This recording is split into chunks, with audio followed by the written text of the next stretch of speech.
For 2 decades, technology companies have attempted to redesign how humans connect. Not simply facilitate connection, redesign it. These weren't tools that helped people do what they already wanted. They were systems built on assumptions about how social interaction should work, often created by engineers who believed they'd identified inefficiencies in how people naturally relate to each other. The pattern repeats. A platform launches with a vision of optimized human connection, attracts early believers, generates media attention, and then quietly fades as users return to messier, less engineered alternatives. What these experiments share isn't poor execution. It's a fundamental misunderstanding of why people connect in the first place. Virtual worlds, second lifestyle platforms. The promise was that virtual worlds would become parallel digital societies where people would socialize, work, create, and build economies with real monetary value, eventually rivaling or exceeding physical presence in importance. These platforms position themselves as the inevitable next stage of the internet, 3D spaces where identity, community, and commerce would merge into persistent digital lives that offered opportunities and experiences impossible in the physical world. Why it made sense begins with the observation that early online communities demonstrated people formed genuine relationships and invested significant time in digital spaces, while broadband adoption made persistent online worlds technically feasible.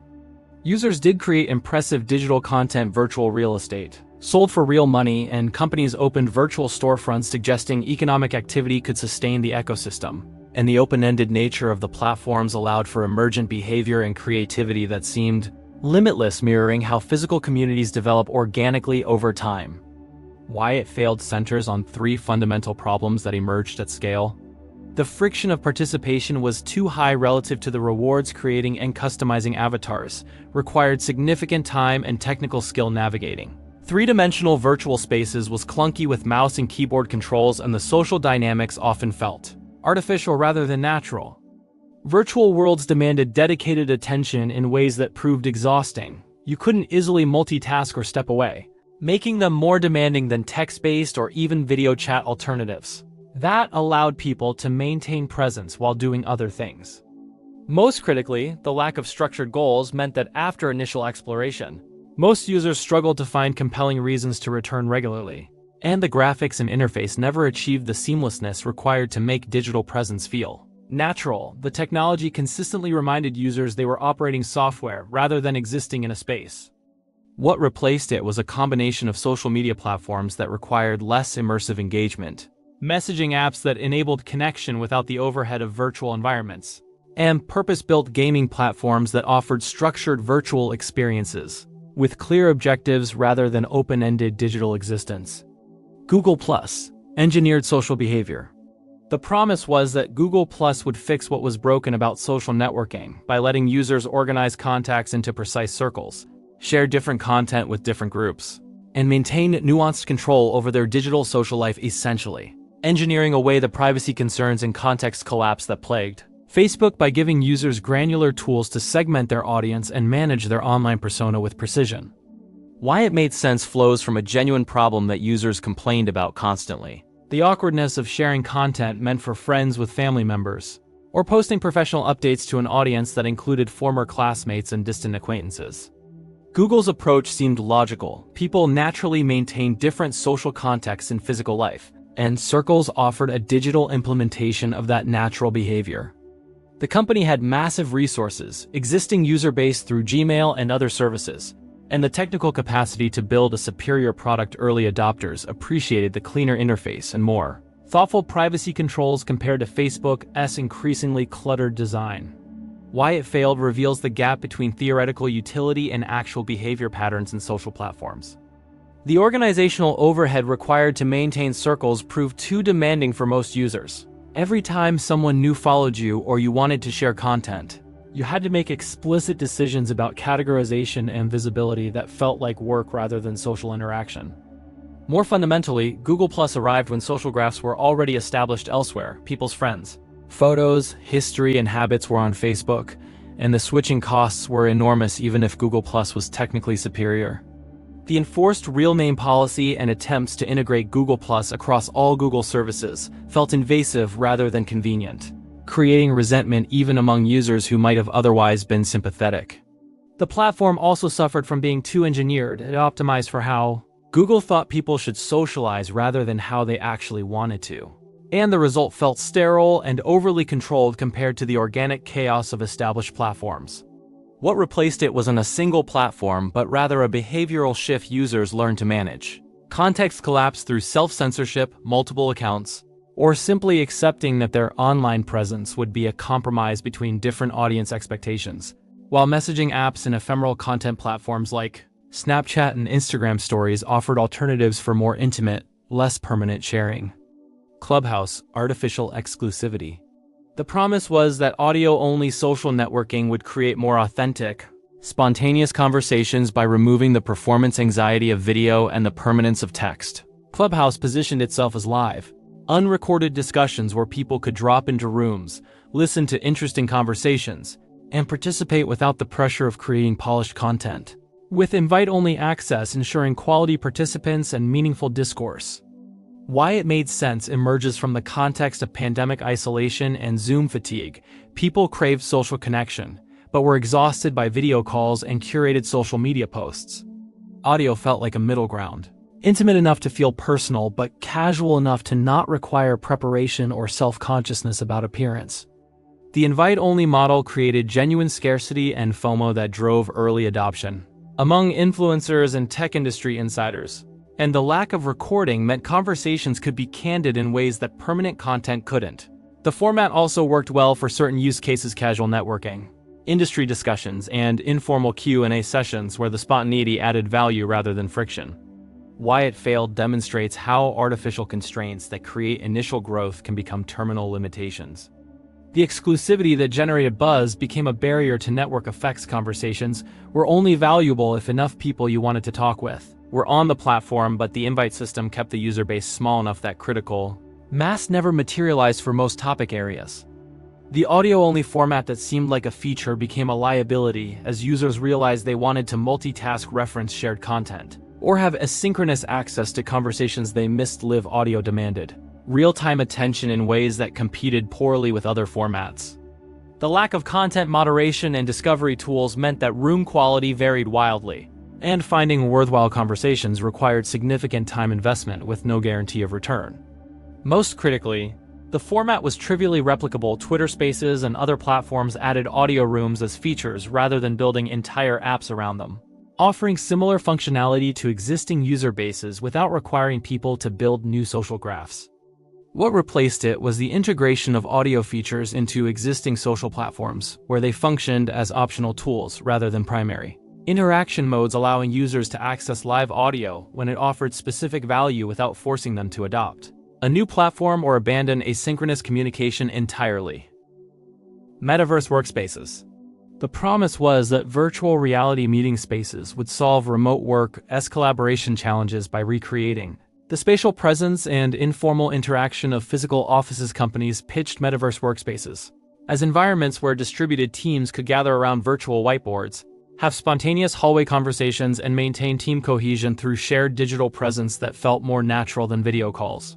Why it made sense builds on legitimate frustrations with remote work tools. Video fatigue was real. The lack of spatial context made collaboration feel flat, and casual social interaction that happened naturally in offices disappeared in purely digital work environments. VR technology had matured enough to create believable spaces. Motion tracking allowed for natural gestures and body language, and the ability to manipulate 3D objects collaboratively seemed genuinely useful for certain design and planning tasks. Companies were desperate for solutions to remote work challenges and willing to experiment with new approaches. And early demonstrations showed that virtual spaces could create moments of presence and connection that video calls couldn't replicate. Why it failed exposes the gap between controlled demonstrations and daily utility.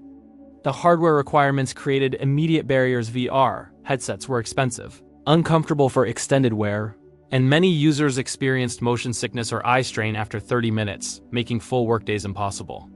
The technology demanded too much setup and troubleshooting for casual use. You couldn't quickly jump into a metaverse meeting while making coffee or between other tasks the way you could with a video call. Most work simply didn't benefit from 3D space. Reading documents, writing code, analyzing spreadsheets, and handling email all worked better on traditional screens. meaning metaverse workspaces were only useful for specific collaboration moments that represented a small fraction of actual work time. The avatars and environments also fell into the uncanny valley, expressive enough to feel like they should represent real human presence, but limited enough to feel artificial and distracting, creating discomfort rather than connection. What replaced it was a combination of improved video conferencing tools that added features like virtual backgrounds and better screen sharing, asynchronous collaboration platforms that reduced meeting dependency, and hybrid work models that preserved in-person interaction for tasks that genuinely benefited from physical presence rather than trying to simulate it digitally. Algorithmic dating apps, early models.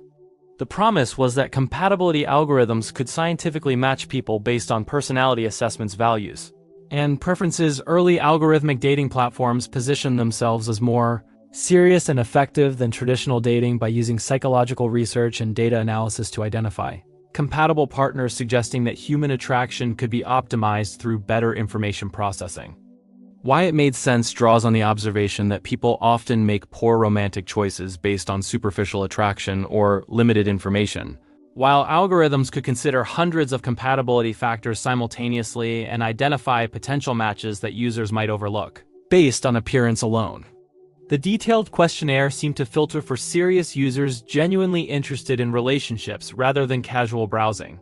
And early success stories suggested the approach could work. People did meet long-term partners through these platforms. The scientific framing appealed to users frustrated with conventional dating's inefficiency and randomness, offering the promise of reducing wasted time on incompatible matches. Why it failed reveals fundamental misunderstandings about how attraction and connection actually work. The algorithms optimized for stated preferences rather than revealed preferences. What people said they wanted often differed dramatically from who they actually found attractive in practice, and reducing compatibility to questionnaire responses missed the role of timing, chemistry, and context that can't be captured in data. The lengthy sign-up process that was meant to filter for serious users became a barrier to network effects. The platforms needed large, diverse user pools to function, but the commitment required to complete detailed questionnaire limited adoption. Users also discovered that highly compatible profiles on paper often led to disappointing first dates because attraction involves factors that are immeasurable or predictable: shared humor, physical chemistry, conversational rhythm. The matching process felt mechanical rather than serendipitous, removing the sense of possibility and discovery that makes dating engaging rather than transactional.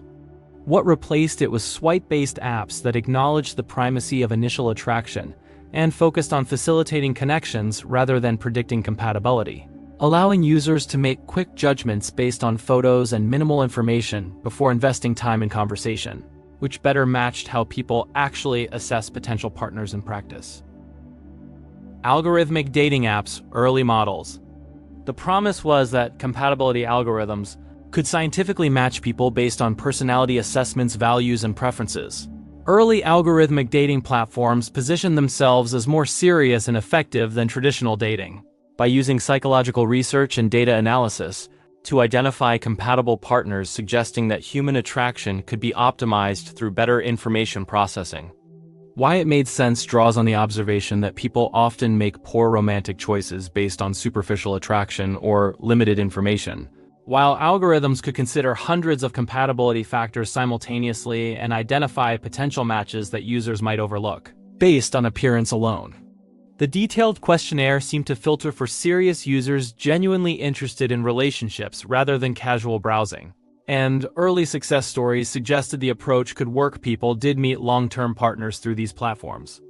The scientific framing appealed to users frustrated with conventional dating's inefficiency and randomness, offering the promise of reducing wasted time on incompatible matches. Why it failed reveals fundamental misunderstandings about how attraction and connection actually work.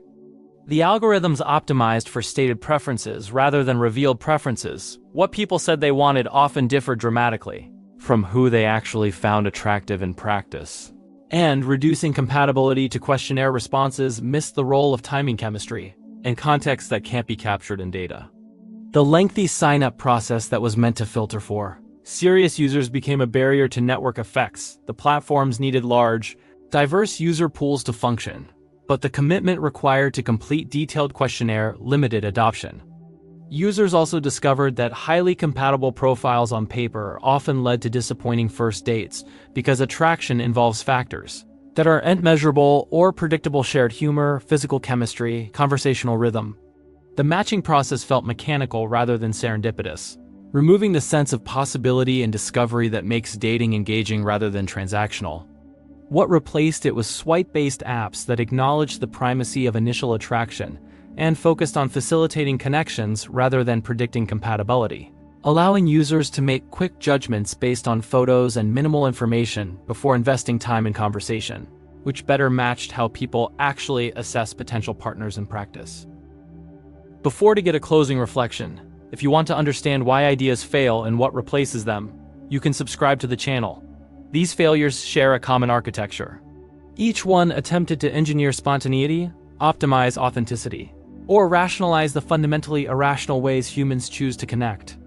The assumption was consistent, that social behavior could be improved through better design, that the messiances of human interaction represented inefficiency rather than feature, and that people would adopt new social patterns if the benefits were clearly explained.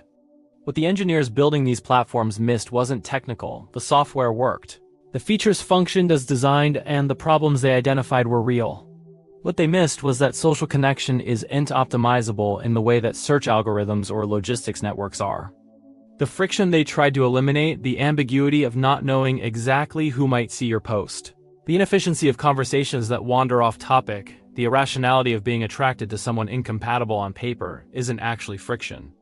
It's the substance of social experience.